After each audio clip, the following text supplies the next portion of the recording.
I'm driving back one evening. It's probably one of my favourite moments in my whole career.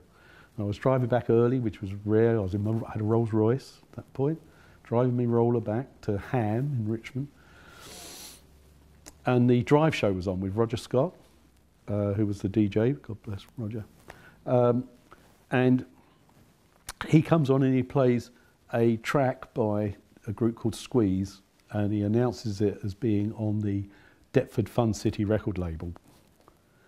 One of the DJs were just getting interested in the new punk scene. And I heard this track by Squeeze and I went, oh, bloody hell, it's fantastic. I pulled over on the side of the road, rang Roger I knew, on air. I said, what was that? He gave me the details. He said, you might know Miles Copeland, he owns the label. I said, yes, I know Miles. I had a label deal with him X years ago. I'm on the pipe. Now my energy's come flying back.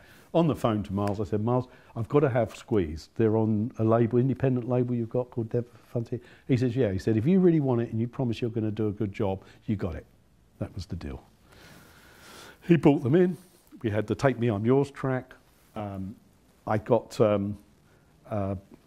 Bob Grace. I always went and saw my acts live. Bob was the only Grace who was our publisher, a friend of mine. I couldn't make the gig. They were playing at the Deptford Fun City, so I asked Bob to go and just tell me that they're as good live as I think they're going to be. Bob went, slight side story. Bob called me later, said, sign them up, they're terrific. Supporting Squeeze at that gig that Bob went to was Dire Straits, and Bob signed their publishing to Rondell. Which is pretty good coup. Well done, Bob. Anyway, so back to it. So I've got Squeeze now. Squeeze reignites the thing. We do really well. I get a top 10 record, probably with the first record. We've made the album. Jules, I just think they're going to be just the Beatles. That's it. I'm absolutely convinced about them.